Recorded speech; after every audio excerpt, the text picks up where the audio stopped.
to you with our #1 fabric, polyester. This is a love ballad. How can I put down on paper? How can I tell how I feel? Words can't express, but I'll do my best to keep on keeping it real. How can I explain it? How can a fabric bring so much joy? It's like a kid on Christmas opening the perfect toy. Tight and revealing, the women are squealing as they are hugging my thighs. My bias size smaller, it makes me feel taller. Why don't they realize? It's a miracle fabric, I call it magic. Polyester, you've given me the time of my life.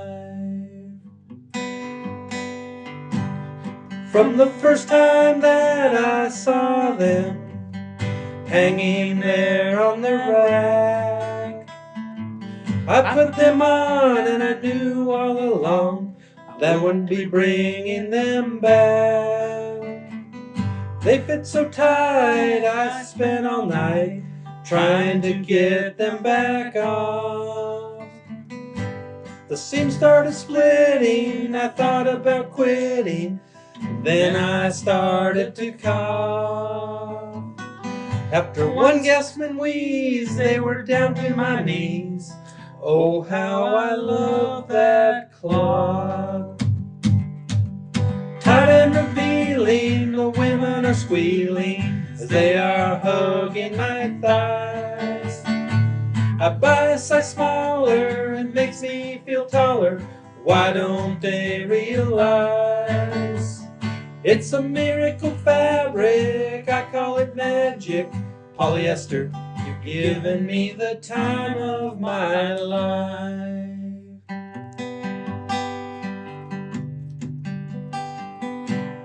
Don't give me silk or rayon, I don't want gabardine.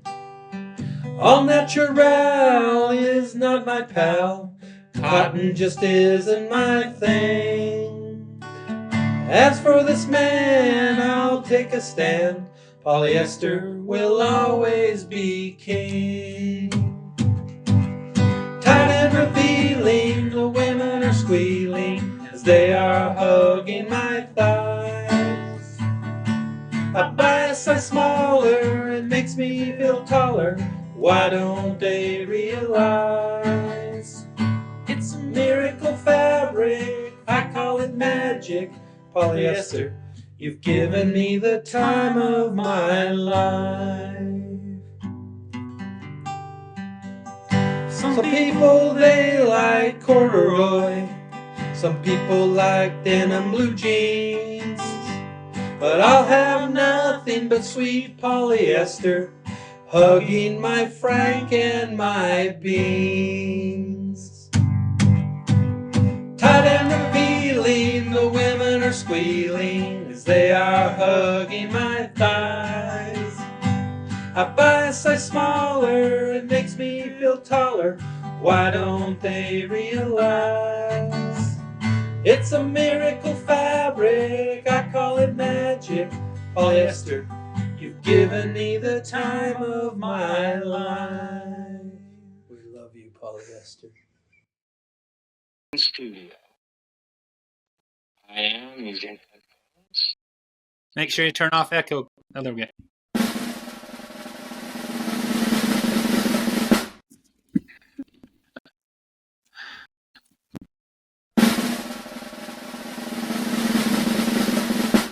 And we're finally on. I'm hanging up the phone. Listeners, this is the Polyester Man podcast. You're joining us after several minutes of technology frustrations and connectivity issues and old man grunts and rage against the computer. Rage against technology. Those Terminator movies are more factual than they appear. Yeah. Yep, it becomes more and more possible that Cyberdyne is just trying to take us all down. That's right. One gray hair at a time. Yeah. So I found a cool feature here on Riverside, which is a platform we use to podcast. There's a whole set of noises and stuff over here you can play. Tell them a quick joke, Russell. All right. Why don't cows wear shoes? I have no idea. Because they lactose. Ah! So why did the scarecrow get an award? Because he was outstanding in his field. Ba-boom.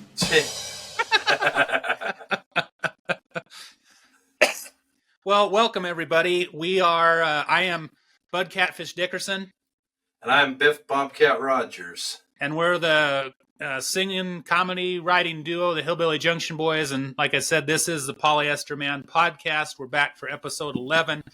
Episode 10, if you were paying attention and listening, was the story of Honkies in the Hood. If you haven't checked that out, go back and listen to it. I'm sure we all have a time we can think about in our lives when we really felt out of place.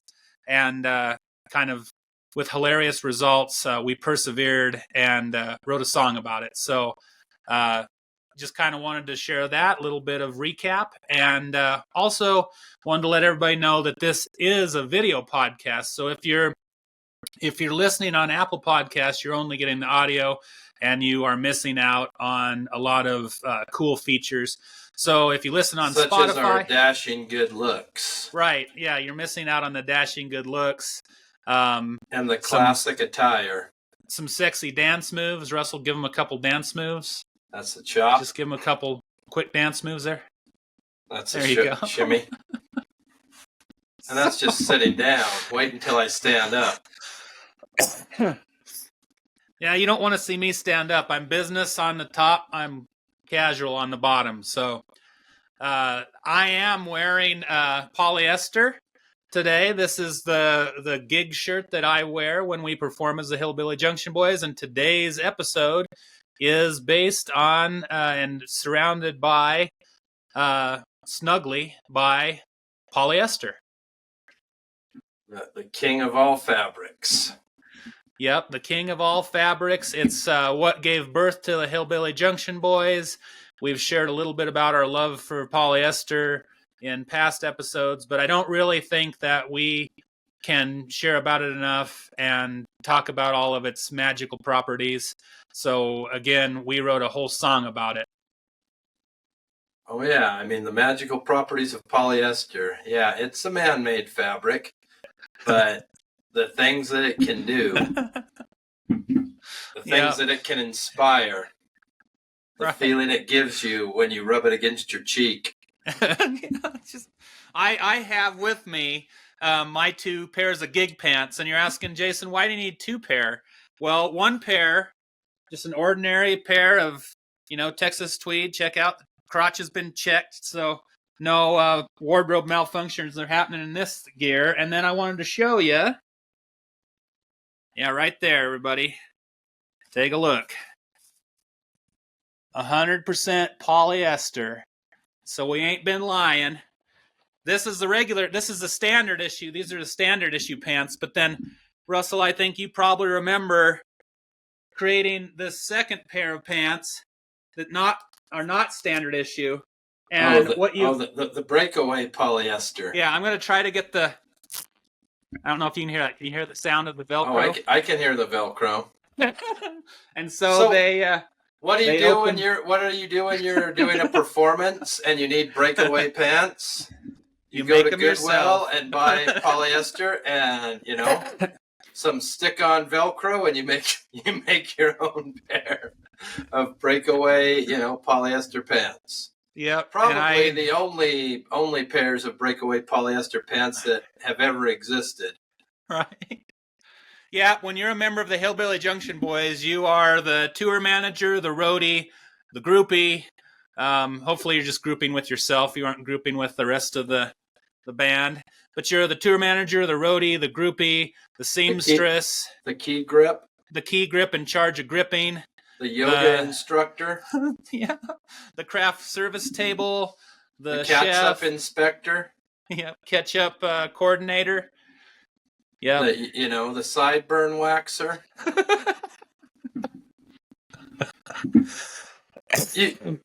You take on multiple roles. Yeah. You take on multiple roles, literally and figuratively. It's a family-owned business, and yeah, I mean, I'm wearing this shirt, this white shirt here. You can see, and from about here up, looks pretty good. But I've taken on some water over the years, and so I'm able to kind of sit here and flex, and I can pop out the snaps all on my own there but towards that's the bottom. Another one of the benefits of polyester. I mean, it's such a breathable fabric that stretches and expands with you, and just form fitting to accentuate all of the voluptuous curves that we possess.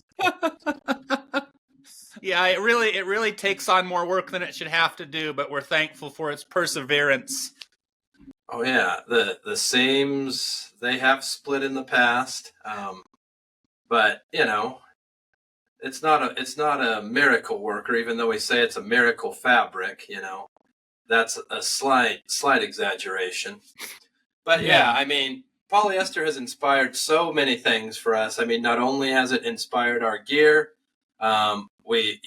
Polyester Man podcast, it gave us that name, Dance Polyester Man. You heard that song a few podcasts back. And it inspired something else that was pretty big in our lives. And I believe that was what we were wanting to talk about on this podcast, correct? Yeah. We also, back in the day, we were two very lucky young men to acquire such a glorious orange lady that we deemed the Polyester Princess. Right.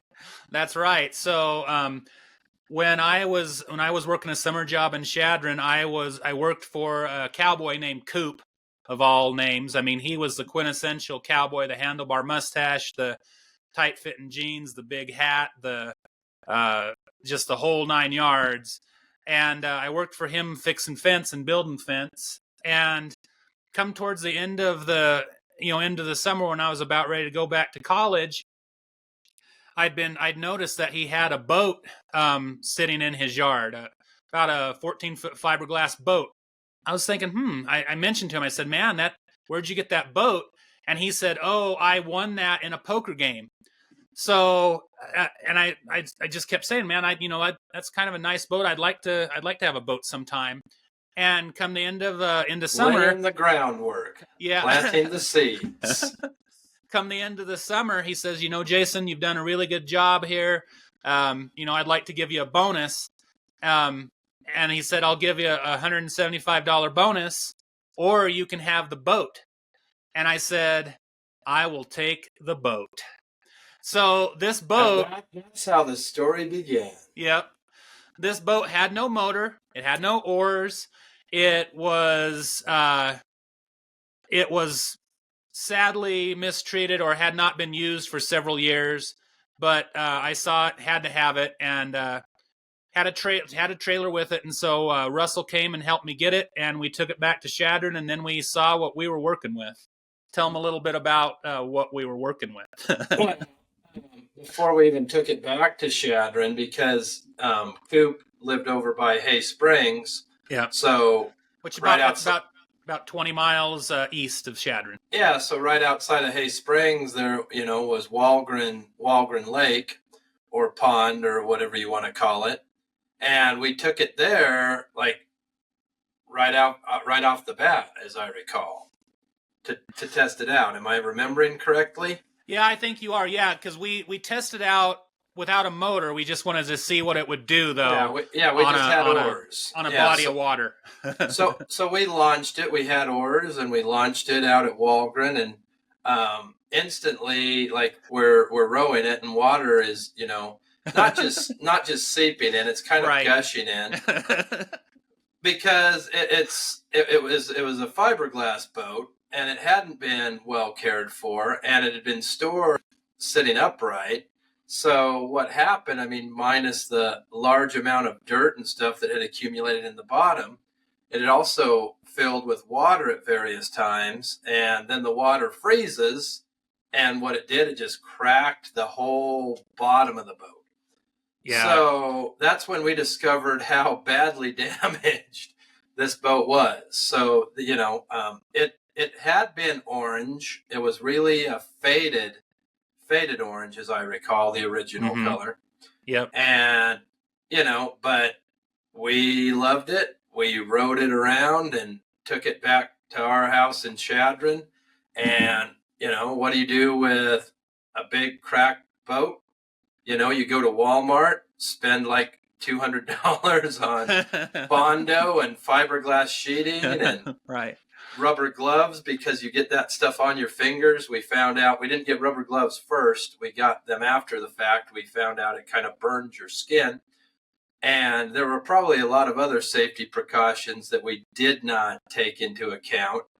But we put, the whole back half of the can was full of warnings and stuff. Oh, yeah, it was extremely toxic stuff.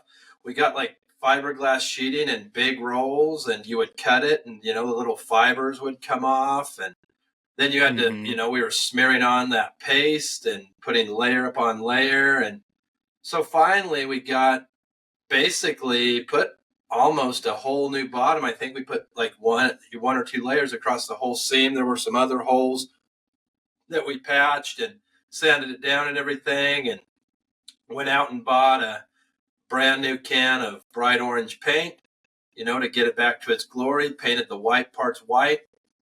The benches on the inside were also fiberglass, and they were broken, so we had to, cut out some wood and make some wood benches. And the back, remember the fiberglass, braces, they were kind of snapped in two, so it kind of would go like this. Yeah. So we did a lot of structural modifications, and, got an anchor, got new tie downs, and then you did the calligraphy on the side, where we christened it with the name, black lettering, Polyester Princess. Got it licensed, and then, we were ready to roll. And the one piece we were missing, though, was we didn't have a motor. We decided we don't want to oar this thing everywhere, so we did get a motor for it, and I think we went to Alliance, Nebraska for that. Scottsbluff, okay.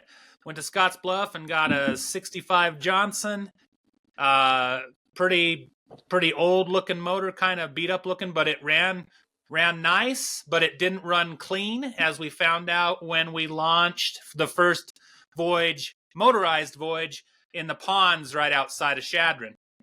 We backed up, dropped it in. After several pulls on the motor, it starts up, and we start moving. Sure enough, but we leave this big gasoline rainbow behind. And this is a pond; it's not a lake, so there's nowhere to hide. So we're leaving this gasoline rainbow behind us. And there weren't a whole lot of people out there, but there was like a guy in a kayak, I think, or maybe a fisherman by the side of the, on the bank. And so I think we just made one lap. We just went one lap. We just went across and came back because we didn't want to get in more trouble. We saw what was happening, and so we loaded it up, and then we took it back into town, and I think that's when it came loose. Do you remember that? Yeah, the trailer. Yeah. The trailer came unhooked. Yeah, because it had the old hitch. Now it's coming back to me. Yeah, it had the old hitch on the ball. It was just a bumper pull. Luckily, it was chained on because it had the chain, so it was hooked with the chain. But it bounced off and started skidding sideways across the highway. And so, if you remember then, because we didn't have a welder or anything like that, we only had hand tools to work with. So we had to hacksaw that square tubing. And reference the episode Double Bunk to know what tools we had available. So we had to hacksaw through that big piece of square tubing. Then we went to Walmart because if you can't find it at Walmart, it probably doesn't exist. Yep. So we got that new hitch from Walmart. We drilled the holes and bolted that on, and then we were set. And remember, you and I, we rewired it so that we had lights on it. Yep. The trailer didn't have brakes. Didn't really need brakes, but it at least had working lights. And, that 65 Johnson, strapped that thing on there and it ran well. We did not take the best care of that motor over the years, but I mean, it lasted us a long time and it definitely did its job. One of the big adventures, well, I mean, we had so many adventures with the Polyester Princess and polyester in general, between splitting out pants and, taking the boat out and about on big water. I mean, we took it out on Lake DeSmet outside of Buffalo, Wyoming. Right, which supposedly has no known bottom. Yeah, it's supposed to. Yeah, we were right out in the middle of that. Took it out at Keyhole outside of Gillette, Wyoming. Mm-hmm. It's been there. It's been on Box Butte Reservoir. It's been on Walgren. It's been on Whitney. And I think I'll let you take over and tell us about, the Whitney excursion. I mean, we were out at Whitney multiple times. It's out by Crawford, kind of in between Crawford and Chadron. But one time was definitely more memorable than the rest. So, yeah, I mean, a lot of times Russell and I would just go out. The nice thing about being in college and kind of having a little bit of freedom in your work and stuff is like, we kick off at the end of the day. Even my boss there at Outlaw Printers, Russell would come by and say, hey, you want to go fishing? And I'd say, hey, can I go fishing? They'd say, sure. So we took the boat, the Polyester Princess, out, and we launched, and we were out for probably not too much. It was a nice sunny day. We're out trying to catch fish, but let's face it, we never caught any fish. It was more just about being out on the lake. And then we start to see this storm kind of forming, like on the horizon, kind of at the side where the dock is. And we start seeing these storm clouds form. It starts to get dark, a little bit rainy. And we're like, oh, we'll be fine. It can't possibly come up that fast. And man, we were wrong, because we finally start to head in. And Whitney is not a huge lake, although I did look it up before this podcast here. Apparently it's 110 feet deep, which that would have been nice to know before this happened. But we see this storm coming towards us, and Russell, big black ominous clouds too, like the hailstorm looking type clouds, just this wall of black. Shit was about to get crazy. Russell puts on the motor, and it's just, I mean, it ran, but it was not a speedboat. And other boats were out there with us, and they're like zipping by us, and yeah, they're like, save yourselves, and they just keep going. They're speeding into shore, and by then we knew we were screwed. We just didn't know how screwed. So Russell's got the tiller down. We're running in, and all of a sudden the rain just falls out of the sky. It's pouring down. Rain wasn't so bad.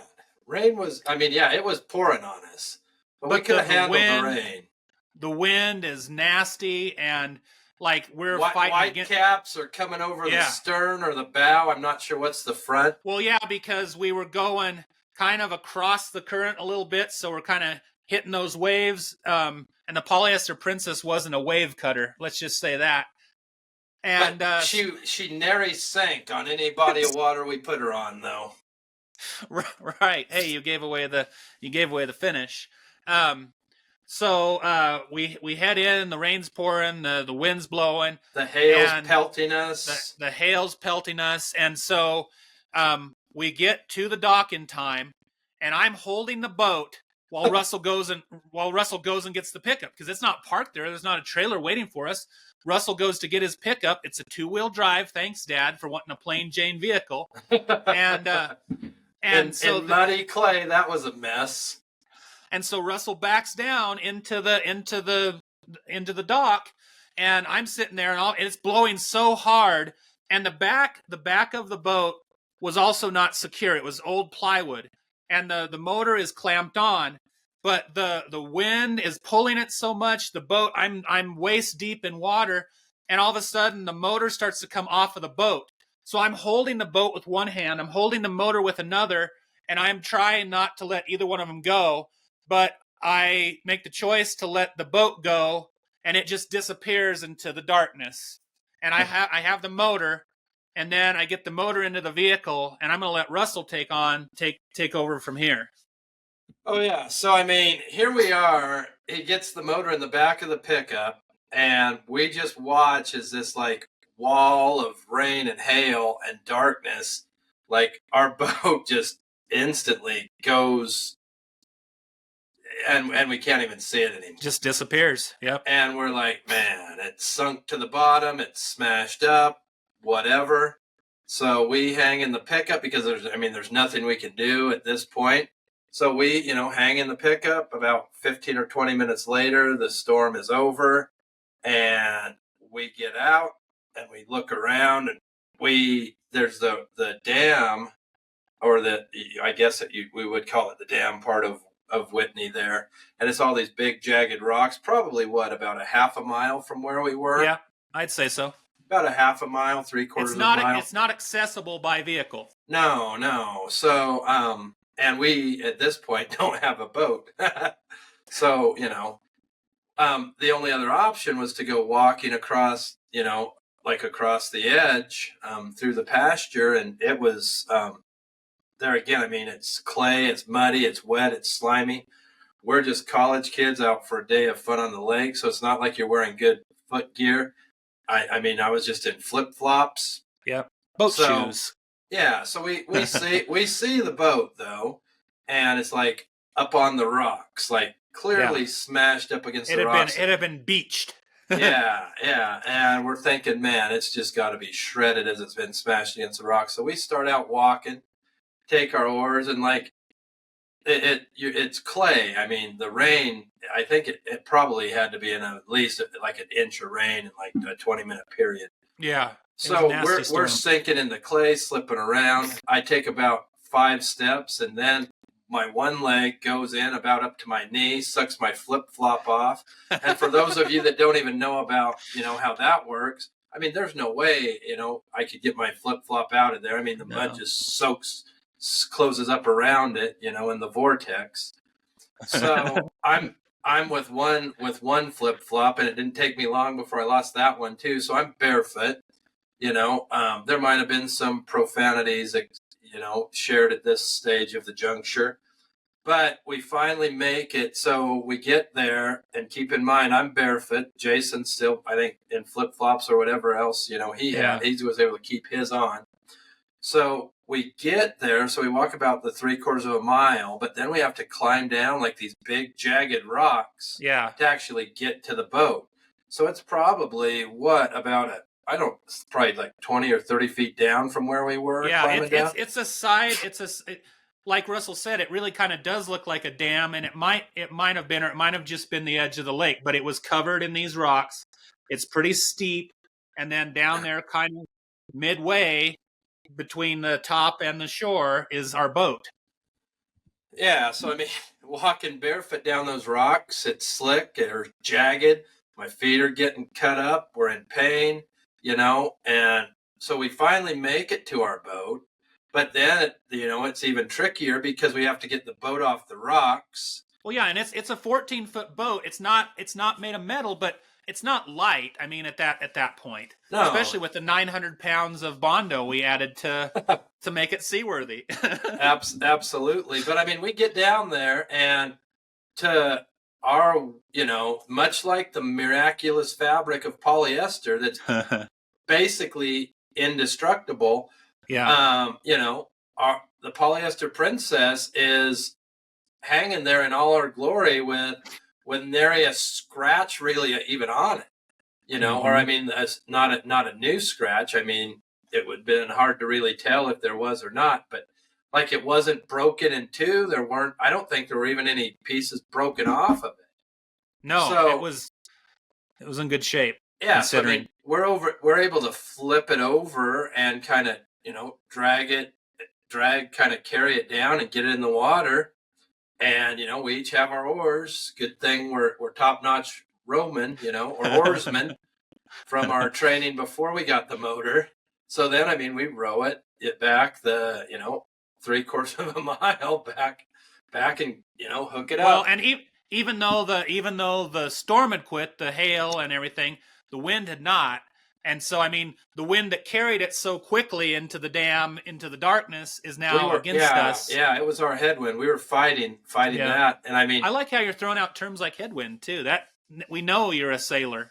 That's right. We know you're a man of the sea, throwing out terms like headwind. A true mariner. Yeah.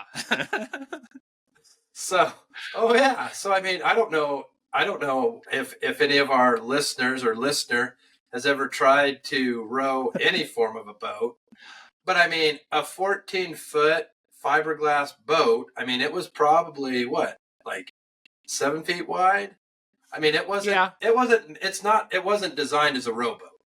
No. It was a motorized boat. So it wasn't like it's a 14-foot, canoe, John boat canoe or whatever. Anybody can row that. No, this boat wasn't designed for it. I mean, because the sidewalls were, up here. So, I mean, you had to sit up even higher, so that you could. And you had to have posture when you're rowing that boat. Yeah, almost on your knees, or you could almost stand or do that, but then your oar wouldn't get in the water. And I mean, it took us to go that 3/4 of a mile. I mean, it took a long time. And I mean, we're tired, don't have shoes, muddy, beat down, but we rescued the Polyester Princess, got her back on the trailer.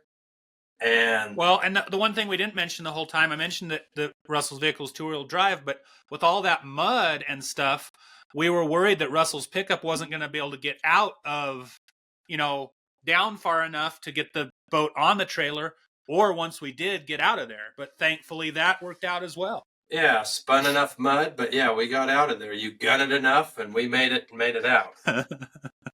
So yeah, so that was just one of our many adventures. You want to tell about Keyhole? I mean, how many adventures do we want to tell? Well, I'll talk about Walgren Lake because you weren't there for this one. So we've talked about White Fang before. It is a shingling pickup. It's Russell's pickup that he got from Eric Grimm. It's a 65? 66. Right? 66 Chevy? No, Ford. 66 Ford. Okay, I'll just mess up until he tells me exactly what it is. But it's a classic vehicle with all the classic vehicle problems. And we, Eric and myself, and then our girlfriends at the time, or our wives now, Leah, his wife, and Cody, my wife, took it out to Walgren Lake for some fishing. Took the Polyester Princess out. And as per usual, we caught nothing, but it was still fun. And then we're done and we get ready to get out of to bring the boat ashore. And Eric is driving it, and he backs down into the the little concrete the little harbor area to kind of get the boat loaded up. And at this phase of the life of White Fang, sorry to interject, but this was before I owned it. So you need to, reference the fact that the brakes on White Fang were not operable, really. Yeah, so if I had known that before we took it out, things might have been different. But because of what Russell just said, Eric backs down into the water, and we're trying to load the boat up, get the boat loaded up, and all of a sudden, and I'm standing like right behind the pickup, all of a sudden the pickup kind of comes down like, a half a foot, and the brakes kind of catch a little bit. And he's like, Jason, I don't think it's gonna hold. And he's like, and so again, I'm like knee deep, maybe thigh deep in water, and I'm just kind of pushing up against White Fang. I think Cody is over here on the other side pushing on White Fang, and we're trying to get the boat loaded before White Fang rolls down into Walgren Lake. And there again, by all the miracles that seemed to protect us, it slipped a couple more times, but we were able to get it up and out, and everything was fine. But stuff like that seemed to happen an awful lot. I don't know. You chucked a rock under the tire. We did, but that pickup was heavy, and it just kept kind of kept sliding because that dock area is kind of slimy, you get all that water and stuff. So, but we were able to get out of it. So, Yeah, and then like Russell said, we have a couple other experiences at Keyhole in Wyoming. I'll let him share one of those. I know we did a sexy photo shoot on the bow of the Polyester Princess there. Oh, yeah. Well, yeah. So Keyhole is a pretty big reservoir. I mean, yeah, a lot it's bigger a good size. Yeah, outside of Gillette, Wyoming. And so we were going heading fishing out there. There again, we never catch anything. So we use the term fishing. And I guess, that's what we do, kind of. But I guess what we should say is boating. We went boating. We went boating, yeah. Yeah, we use fishing as an excuse, but we went boating. Right. So we're driving along the interstate there to get there and get ready to turn off into the road to take us down to Keyhole. And we hit this huge bump. It might have been like a speed bump or something. But anyhow, our motor, 1965 Johnson, flies up in the air. And it comes unattached from the boat, flies up in the air, lands on the highway, skids across the highway. And we're like, I'm driving. Jason's like, we just lost the motor. We look back, we're like, huh. We're like, that's no good. So we stop, get pulled over, walk back, and there's a part of the plastic cap that goes over it, the fiberglass cap. That's toast. That was broken off. And then there was a few random pieces of metal stuff that were clearly broken off. And we're like, what are those for? We're like, we don't know. So, I mean, we'll find out once we start it up. Yeah. So it's like we have duct tape. I think it was green duct tape. So we duct taped the fiberglass stuff back on, duct taped the cover back on. The pieces of metal, we don't know where they go. We kind of saw where some were broken off, but it's like, we can't, duct tape metal back on. Right. What are we, rocket surgeons? Come on. Yeah, and part of it, I was just remembering this now, but remember how it snapped the fuel line? Yeah. So we had to go to the marina there luckily Keystone or Keyhole is a big enough, reservoir where they have a shop with a marina. They had a nice marina. Yeah, so we went in and got a new fuel line, and when we pull up, our boat is orange, our motor has duct tape, our trailer looks like garbage, and there are other speedboats, like fancy vehicles, fancy outfits going there, and then there's us. Yeah. And so as we're kind of launching it in there, we're hooking up the fuel line. I think we're still putting some duct tape back on, doing some odds and ends. Finishing touches. Yeah. Yeah. And I mean, people are literally waiting and kind of parked, and they're just watching us. We can feel them watching us. And it's stares of admiration. Yeah. So it's I get ready. I'm ready to pull the boat, and everybody's watching, thinking that this isn't going to start. And, there again, we didn't take care of our motor really at all. I mean, no. Flat out, we were not the best stewards of that, but it always worked. And I mean, 2 poles fired up, big cloud of smoke just blows all over. And you can feel these judging eyes just judging you even more as we get in. And, we start, we're going across the lake. And yeah, and so whatever did break off clearly wasn't necessary, at least for the operation of said motor. Right. Yep. Yeah. But I mean, that's the thing. And it was, I think we ran that boat and motor, 5 or 6 years, Yeah. Yeah, we had a lot of good times in that boat. And, now that, it went to kind of rest at Dad's place. But we had a lot of good memories with that boat. Oh, yeah. The trailer got sold for scrap metal. The motor, I think we tried to take it somewhere because it quit working. Yeah. And they told us it was all seized up. So we don't even have the motor anymore. They said something like, it doesn't look like you guys even take care of this. And we said, that's right. They're like, you realize, you need to change out the oil at the end of every season. We're like, oh, all right. So, I mean, 6 or 7 seasons. I mean, we had it out of college, too. I mean, we had it for probably 3 years in college and 4 or 5 years out of college. And because those keyhole trips, those were when Cody and I living in Gillette. So yeah. yeah. And I mean, Lake DeSmet was when you were in Gillette. So I mean, we drove that trailer with the boat down the interstate, between Gillette, Wyoming and Buffalo, Wyoming. So I mean, it's put in some time. And Lake DeSmet, if those of you of your Wyoming history or Buffalo, Wyoming history, it claims to not have a bottom. It's one of those bottomless lakes that no one has ever, found the bottom. And also, isn't there supposed to be a Loch Ness monster, some kind of sea monster down in there? Or something? Oh, I'm sure. I'm sure there's stories about a place like that because they haven't found the bottom. Just there's a lot of folklore around that. And then I wanted to talk. I mean, it's not a huge story, but I just want to add this little snippet since we talk about ourselves being more boaters than fishers. We went to what was the lake we went to when we were going to camp and then we didn't? That was Lake DeSmet. We camped. Okay, so we just didn't fish. Right. So we went to. We decided, hey, we're going to go fishing. We're going to make a weekend out of it. We're going to camp and then we'll fish a couple days and we'll feed our families with a cod piece and a literal piece of cod. And so we cod piece. That's a reference from Stuff You Need to Know. Just to take a look back on that. So we take the boat and Russell's pickup up there, and we go out on the.